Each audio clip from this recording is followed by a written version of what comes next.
Hey all, welcome back to another video. I've just got into work on my first shift. I have no clue what's going on yet, so I can't tell you what the video is going to contain because I ain't got a clue. Workshop looks fairly busy, so got a scanner and trailer on the pit, whatever's wrong with that road sweeper.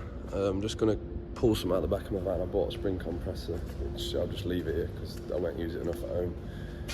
Wants a little bit of welding on it to patch her up. So yeah, I'm gonna have a look at the list of jobs, see what this morning has to offer for me, because I know this truck's for MOT at 11 o'clock today. So I'm assuming it's still got some issues because the other lad would have prepped it, but I'll check over it anyway because not that I don't trust him, I just don't trust anybody. So I know my first job's going to be probably finished sometime now, that's probably why it's still in here. And I'm also going to obviously check over it myself because I don't trust anyone. So let's get it. For those that know Highfield, so there's two mechanics, there's me and Dale. We work opposite shifts, so we don't see each other. People always ask, how's Dale doing? I don't know. Everyone else sees him more than I do. I don't see him. I like passing ships. This is essentially what we leave each other. Leave each other a list of what's still outstanding, and the computer's got all the inspections and stuff on. So reading the list, the truck still wants its headlights setting up. And then they're both ready for test. That has a double. And then obviously the other jobs on the list, which I'll work through over the course of a few days. MOT is at 10:11, so I've got bags of time. Van still wants servicing. Christine's Range Rover still wants servicing tomorrow. She's in tomorrow, Tuesday, it's Monday today. And then whatever else the week has to offer. Because at the end of this week, I'm going up to Scotland for a few days with a couple of people from TikTok. So Captain Jack Spanners, Jody, Pink Trucker. A few of us are going up there for Sandy Flatbroke's birthday. So I'm only here Monday, Tuesday, Wednesday, Thursday this week, and then I'm flying out Friday night, and then coming back Sunday night. So yeah, nice short week, easy money. Let's get on with it. I'm gonna sort the paperwork out, divert the work phone to my phone, get my toolbox unlocked, and we'll crack on with that scanning in a minute. Do you remember me saying just about probably 2 minutes ago that I don't trust anyone when it comes to MOT prep? This is why. No marker light, no marker light, no marker lights, no number plate lights. Oh, but we got side lights this side. This is why I like to do everything myself. I'm not a control freak, but it's just you can't trust anybody. So I'm going to redo this bit. You won't have a clue what I'm on about, but I've just recorded a clip and mended the actual truck now. But I showed you how to test where I start with a lighting fault on a trailer and how to test it. But I realised I had the radio on in the background and I'll get done for copyright. So I'm going to show you again, even though I've already rectified this fault. I'm going to show you where I started. So when I have a trailer lighting fault on a truck and trailer combo, I always start at the truck Susie. So this bit here, the lighting Susie, 24M, and you've got 24 supplementary over there. So side lights are obviously not working, well they weren't. So what I did was pull the plug out and I tested for both my side light feeds with this little LED test light. It earths through me, so it's good for testing for power. It's no good for testing for the condition of a cable, because LED will light up the slightest amount of voltage. So you always want to use a bulb test light when you're doing proper diagnostics for power, because this will light up with the smallest amount of copper left in the wire. So I checked that I had both my side light feeds. I didn't. So now what follows on will make sense. So the lighting fuses on these new generation scanners are underneath this panel, not this one I'm pulling off currently. I can't point it because I'm holding the phone. It's under this panel here. This tab's already missing off this one. Flick that off, and then obviously you've got your diagram on there which tells you what fuse does what, and we're looking for trailer side lights, which a bit sad I know, but it's these ones here. So we're looking for 105 and 106, which I will show you. I think they're over here somewhere. One sec, just turn my torch on now. So we're looking for 105, 106, which is down here. Which I'm not going to be able to earth because I'm holding the phone. I'll prop you up somewhere. Hopefully you can see from there. But I'm going to hold something with my other hand and then check for power. So that's 106. We've got power to that fuse. 105, we've got a blown fuse. Look, we've got power that side of the fuse, but no power that side. So that fuse is kaput. Flick that out. 1 second. There you are. I don't know if you can see that. She's kaput, so we'll pop that in. If it pops straight away, we know we've still got issues. Chances are I might have just mended something and shorted something in the meanwhile, but we could still have issues, but we'll replace that first. So we'll pop that back in there. If it pops straight away, we know we have issues. It hasn't popped straight away, so they should be lit up. Yeah, but we've got side lights back now.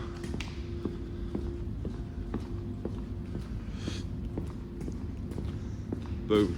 So what I'll do is, just to make sure when it gets warm, there might be a wire corroded and get warm, and pop that again. So I'll leave them on. I'm going to check all headlights on the beam set now. And if they're good for the next 40 minutes, I'll just assume he's messed about with something and touched live and earth together somewhere. If they pop, we do more digging, don't we? Right, beam setter. I'm out of breath because I just did 12 steps. It's going to be hard for you to see, but this headlight is ever so slightly high and just slightly over to the driver's side. So I've got to move it across this way and down a little bit. And you do it on the new gen behind this plastic cover with a torque screwdriver, and you just twist them until you get them where you want them. Now you'll not be able to see it moving. I'm just going to wind them up so the kick-off is in between the 2 dash lines that go down, and then the horizontal is in between the 2 red lines. I know it's hard for you to see, but I'll show you when it's correct what it should look like. So that's where it should be. Like I say, it's hard to see for you through the camera. But that's bang on. I'll move across and adjust that one. This one ain't far away at all. Just once, moving slightly to the left. And tiny bit down. Just minute amount. That'll probably pass, but let's get it perfect while we're on here. Boom. Perfect. I have noticed in the last few years, I assume the rules have changed. When I was an apprentice, they used to be really strict on beam set. It had to be perfect, like to be within like a real tight parameter. I can't remember what it was now, but I feel like it's got a lot more relaxed in the last few years. I'm sure there was a rule change which made the parameters slightly wider, but I've always gone off the way I was taught. Just get it perfect, keep the job straight, because there's no worse than me and Dazzle going down the road, is there? Right. Switched it off. I'm just going to have a quick check around this, check all lights, and have a quick look under both of them, just so I know I'm comfortable. I've done a little bit of my due diligence, and so yeah, have a quick scout around this and then kick it out. I'm probably going to put my van on the pit next and make a start on the service on that. So I'm under the truck. I haven't found a deal of anything. Just going to rinse these anti-spray out a bit better, because there's a certain tester who comes to the test saying I use, who's really keen on anti-spray being clean, and then just petty stuff. I've just got a couple of cable ties to chuck up there and secure this cable up here as well. So literally nothing. Just sort them jobs out, and then I'll spin around, chuck train on the pit, have a quick look at that. Like I say, I'm just doing this to massage my ego, make sure that I'm not jacking it up and out. I have checked all the tyre sizes because it has a tacho calibration just recently.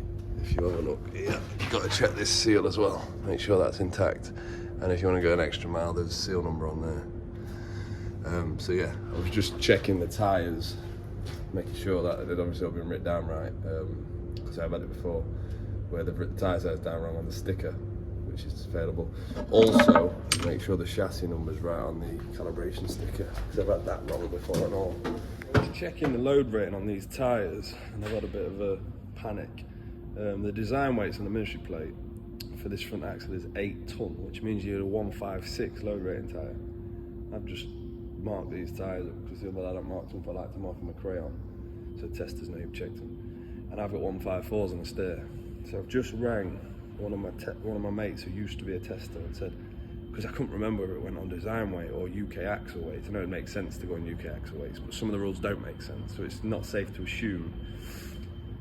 And he says it used to go on UK axle weight, so that means I can get away with a 152 tyre. I've got 154. but the design weights would mean I need a 156. So I've asked him, he said it used to be UK, so I'm gonna roll with it. I suppose run the risk. Yeah. Am I super confident? No, I've read the manual and I can't find like anything clear cut to say it goes off design weights or UK weights. I can't find it. So yeah, I'll show you what I mean. Look, these are 154s on a single application. The 149 would mean if it was in dual application, and on the ministry plate, the design weight would mean I need a 156. Anyway, you're not interested, no, it's boring. Just thought I'd share my thoughts with you. Then under the trailer, I couldn't find out, but what I couldn't find, which isn't good, is the C number. I know it's on here somewhere because it's a 2019 trailer, so it's been tested at least 3 times. But I can't find it, and I'm pretty certain I've MOT prepped this at least once in its life. But because I spent literally 5 minutes looking for it, I thought, geez, I could have stamped it in the chassis by now. So I've stamped the C number in the chassis again, just right next to the ministry plate. Because I couldn't find it, I don't know where it is. So that's that job done. The trailer's been in. The only thing I'm worried about with these trailers are, you probably haven't whinge about this before, only parks on 2 axles, so essentially you need 4 locks. So you do this before you go in the test lane, because you can't book it. It's got 4 locks on our brake tester. Our brake tester's really good. We'll do a video on the brake tester because someone's asked me about it. I've got a VTech brake tester, which I believe is like a rip-off of the Maha. I'm sure it is. Good bit of kit anyway. I'll do that on a second video at some point. But yeah, I'll find out with it. So I'm going to pull it out there now. Just rinse off the anti-spray on the front axle of the truck, park this up, get my van on the pit and crack on with a service on now, or at least make a start. It's about 8 o'clock now, so I'll be leaving with this at about 10, so I should get that knocked out before I go, but depends what pops to the door in the meanwhile, don't it? Anyway.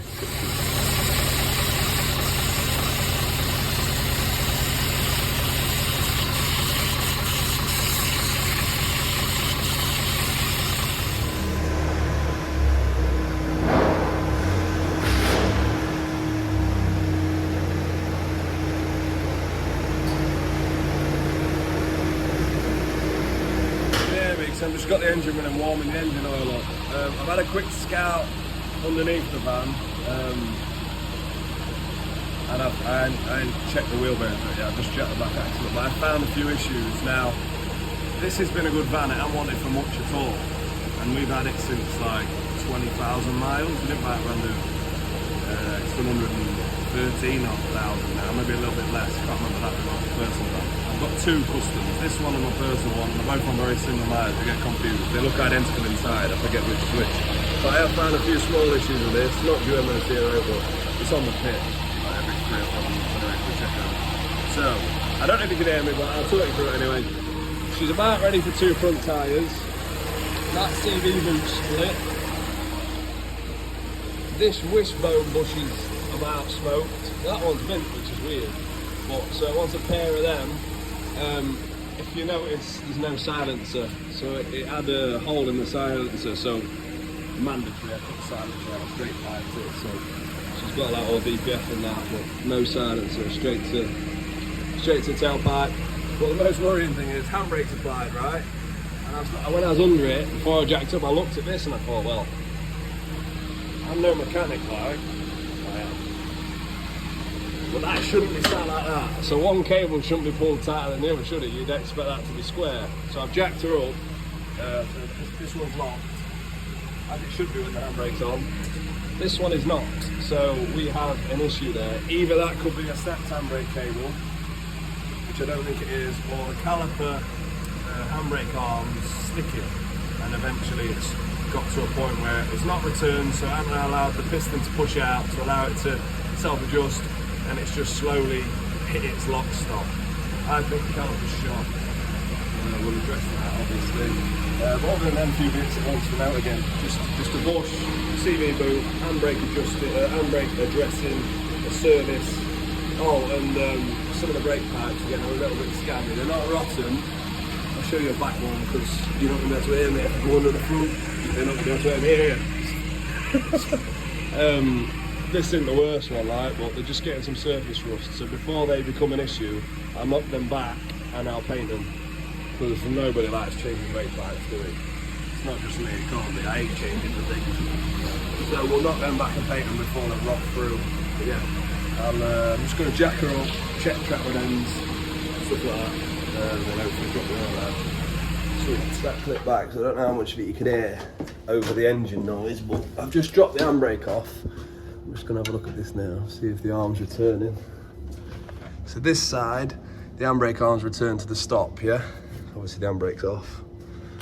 This one hasn't returned, so the caliper's sticking. This arm's sticking. So basically, that should be sat there. Now,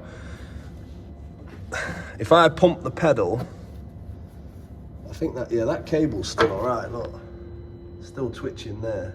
So the cable's not snapped, don't mean it's not tight. So I'll whip this cable off after the service. I'll not do it right now. But I'll whip the cable off, check that's free, because that could be the issue, or it could be this arm seizing the caliper. It's normally the arm. With all that muck on it, it's not gonna help it. So if I pump my pedal now, that'll pump my pistons out and my handbrake will actually start working again. I'll show you, just for educational purposes. I'll pump my piston out and I bet you that handbrake starts working again, but it will slowly just burn through the pads because it's not releasing. I'll show you. Pump my pedal. This should settle my starter up, get a bit of servo pressure. Switch that off. You shush your mouth. So this should pump my piston out in that rear caliper. I can feel it sinking.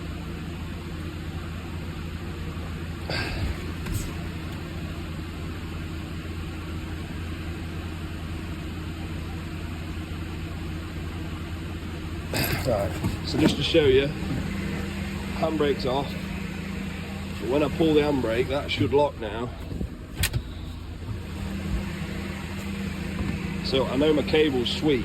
My cable's working in it. It's just that it's either the cable's gone tight in the sheathing, not allowing the arm to return, or the actual arm and the caliper's seizing up, in which case you need a refurb caliper or a new caliper, whatever. Or put a stronger return spring on, which I've done before to counteract the seizingness. I've done that before on Ivecos. So we know the cable's good. So we'll do a little bit more digging after I've serviced it. Because who needs handbrake? You just leave it in gear, don't you? Saves me a job, saves me taking the handbrake cable off. I've just come back down underneath and the handbrake's still stuck on, obviously, because something's seized, so that one's free. So I've grabbed hold of the side that's the problem, and I can wiggle the cable in the housing. I know I'm moving the camera, so it's hard to see, but you can see the cable flexing that end when I wiggle it. So I know the cable's free. So it saves me whipping the cable off to test that. The caliper's the issue. The caliper's tight, so I've tried to free them off in the past. They don't last 5 minutes. It wants a new caliper, long and short of it. If it was my own van, I know that sounds terrible, but I would probably pull that caliper off, strip it, and try to free it off, but it would probably be in vain. This is a company van. Keep it right, you know what I mean? You know what I'm saying? You know what I'm saying? No. So yeah, this caliper's gone tight. I will for the time being try and rig up a spring to get this to return. She is tight, she's big, she's proper tight. She sees Bobby, and that spring ain't man enough. So yeah, refurb. We'll get a refurbed caliper ordered up. Get that chucked on. It does have an intermittent pad warning popping up. Now I know if a pad warning is intermittent, it's not a sensor that's broken. I know these pads are all good. They're not mint, but they're not down to pad wear sensor yet. And these Fords, terrible for the wiring breaking. So one of my sensor wires, which is this plug, one of these on it, one of the corners is playing up. Now I'm pretty certain I've already looped that one at some point in its life. I think that's cut and twisted underneath there. Can't remember. Might have put a fresh on, can't remember. But one of these pad sensor wiring's dodgy. It's not the actual pads, because if that had been broken, if that burnt through that, it would be a consistent brake pad fault. It wouldn't be intermittent. So we need to address that as well, because that's annoying every time that bings on. But I will order some parts now. I really need to make one of them adjustable drainer thing, you know, where I can bit of box section with a wing nut, so I can lift my funnel up, or my funnel, cut down water bottle. Cowboy, innit? Yeah, because this funnel ain't big enough. As soon as I move that sump plug, I know the oil's going to come all the way over here. So I'm going to use this just to catch it, because I know it's going to go horribly wrong and miss that funnel until the flow slows down. Use my filter pliers to crack that off, spin that off. Just got to wait for that to stop trickling so I can move the oil drainer this way a bit, because I can guarantee that's going to miss. Not to trust parts people. Just going to grab the oil fill out of the box, and they've set me an element oil filter for the newer engine, not the spin-on. So I'm not putting the oil filter on because I ain't got an oil filter. It's alright, I'll just take the key out of the ignition. I'm the only one with keys for this, so when I go to the MOT on that, I'll call in and grab one. Yeah. Not down. My little tripod, didn't I? Set it up on that tripod, but there we go. So I'm going to whip this airbox out, pulled that plug off, pop them bungs out, whip that pipe off, and that's the airbox out, and that way you can get to the oil fill and change the air filter. I've already done the pollen filter, you just flip the glove box down, it's just there. It's basic stuff. There's the old one, absolutely minging. It's the yard. It's not that it's a lack of service. It gets serviced twice a year, this van. The yard's just dusty, man. It just gets absolutely clogged up. That's obviously the side it comes in. That's the side that blows towards my face. Yeah, no good. If you just flick these two clips up. Not two. There's more than two. Can't get my fat fingers under that one. Ooshed.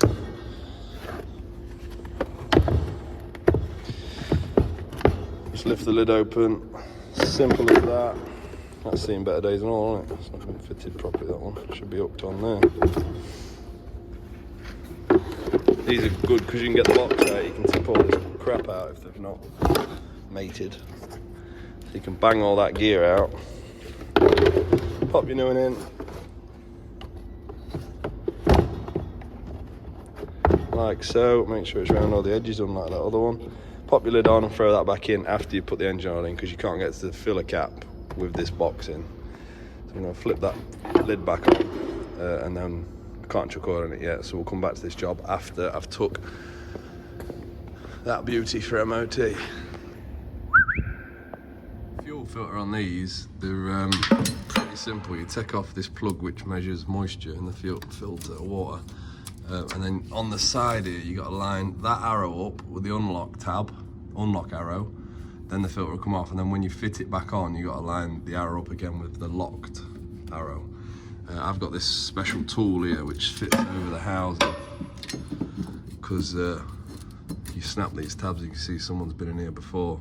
Like I say, we bought the van used, but these little sockets, they're worth having if you've got a few transits. Like I've got a personal transit, that's why I bought it. So you knock that all the way up and then just crack it off, because these are tight to get back on. You've got to like nicely, gently, but consistently push, like twist when you refit them. They feel like you're almost going too tight, but you've got to get that arrow back lined up with that arrow, otherwise it will leak. So I'm going to whip this off, pop the new filter in, yeah, and that's that job done. Then all I'm waiting for is that oil filter when I come back.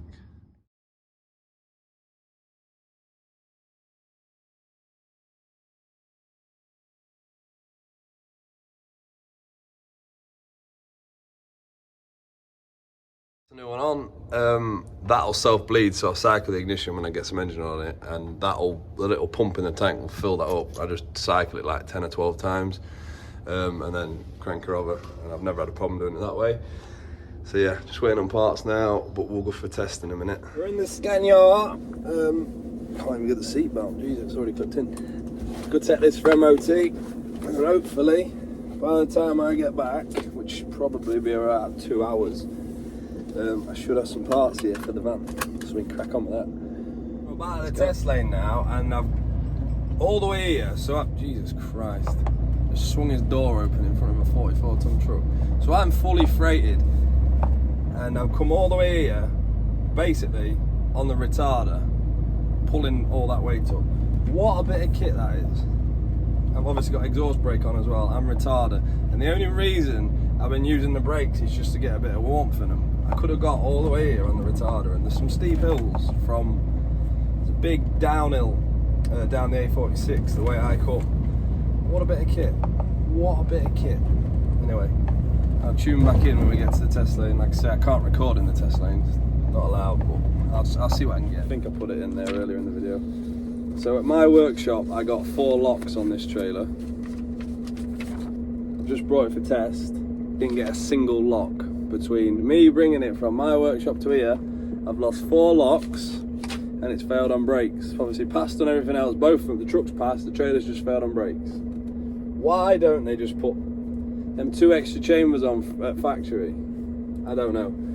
I've got to look into doing some conversions, putting 3-axle parking on and doing a VGT10 form where you can alter the DTP code on the ministry plate, and it's all official because I've got 14 of these tanks, and every time we bring them for test, you've literally got to do the sign of the cross.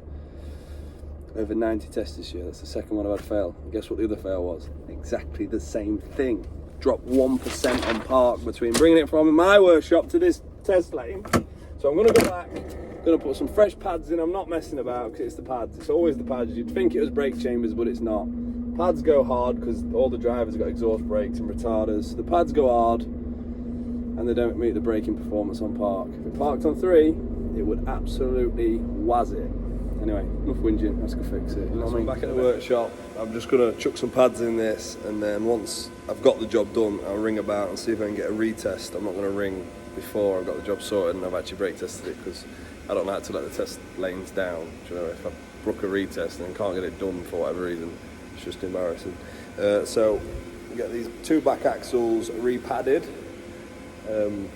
chuck her on the brake rollers and say a longer prayer this time. Let's get it.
That's all buttoned back up.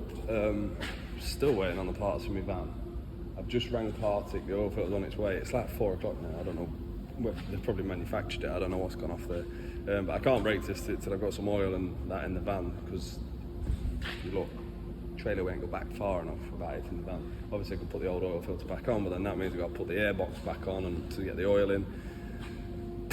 Anyway, the oil filter's 5 minutes away, so we'll get that bang back together so I can go home in it tonight. It's not a problem, I can use my other van, but I'll get that chucked back together so I can kick that off the pit, so I can brake test this, and then I rang for a retest, and like I said, difficult.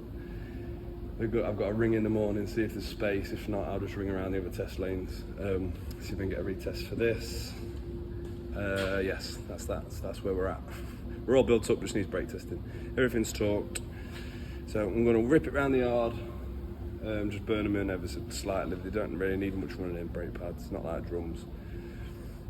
Get that built up, brake test. Sweet, I already said that, I'm repeating myself now. Parts have just landed literally 2 minutes after I finished that last clip, so I've got a fresh oil filter.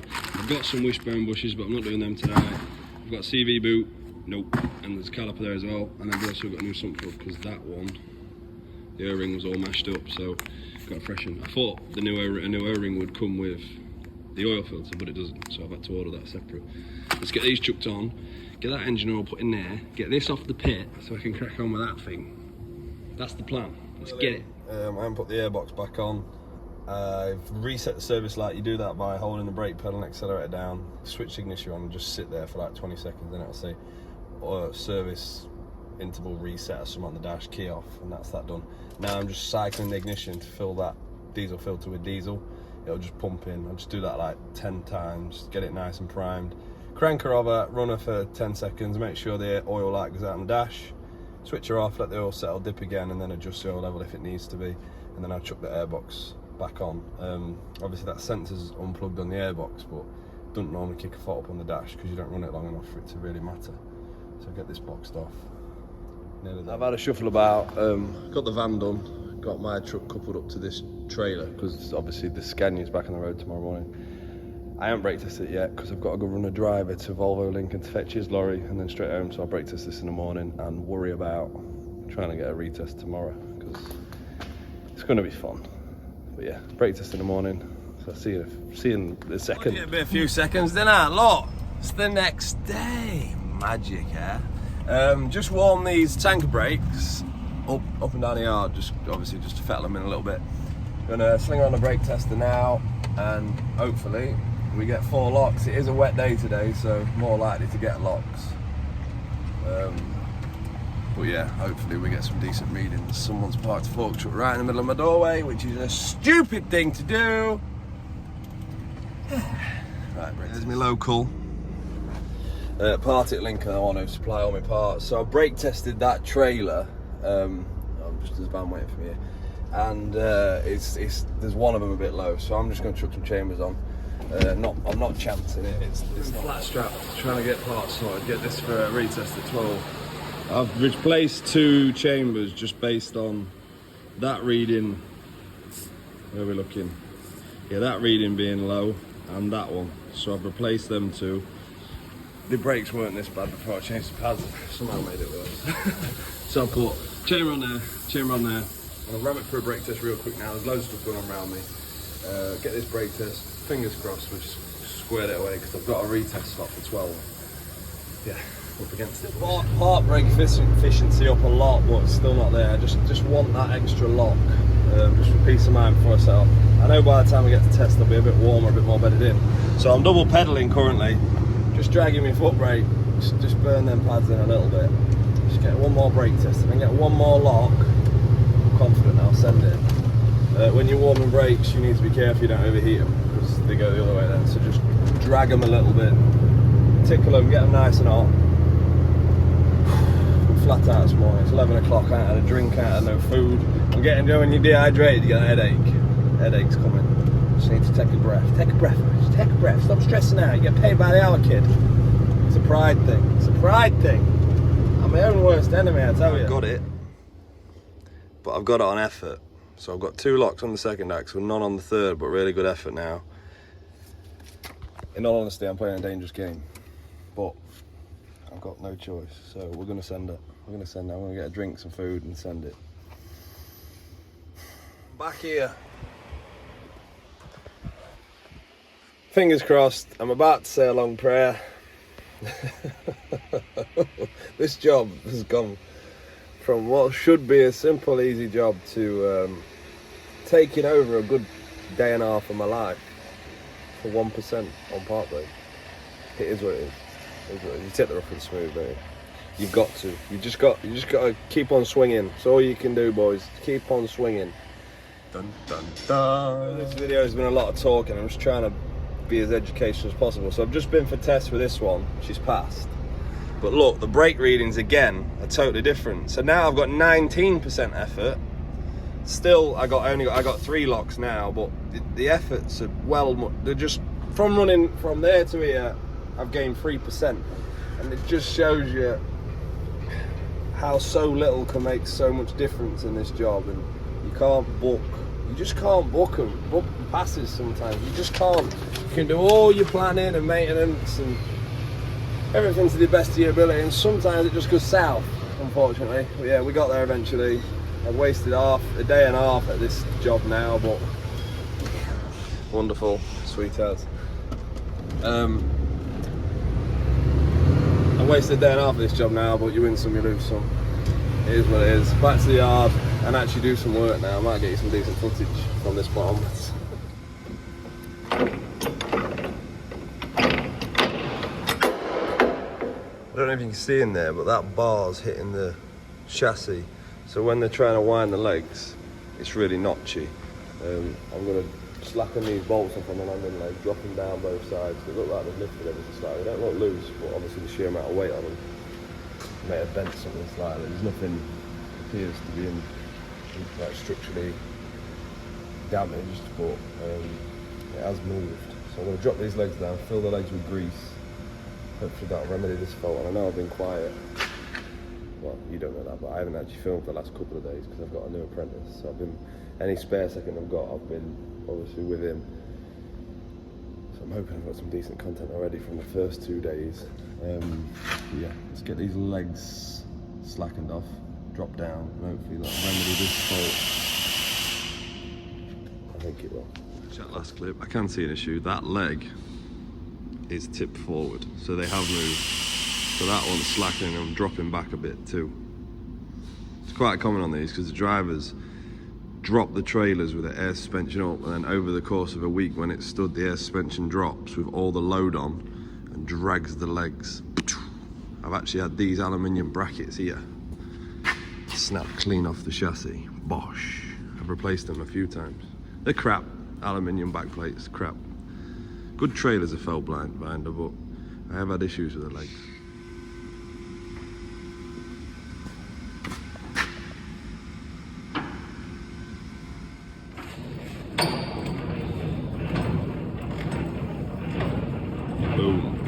So that's it for this week's video. It's actually a few days later now, this clip. I went away for the weekend, flat out broke Sandy's birthday in Scotland, so I'm still a bit tender. I've just come in for my first shift this morning. I'm just at a test.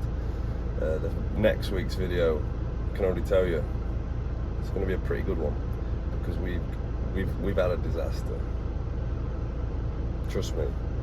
Be worth tuning back into next week's video because the job's quite involved and I'm excited about it, but I'm pretty certain my gaffer isn't as excited about it as me because he's paying the bill.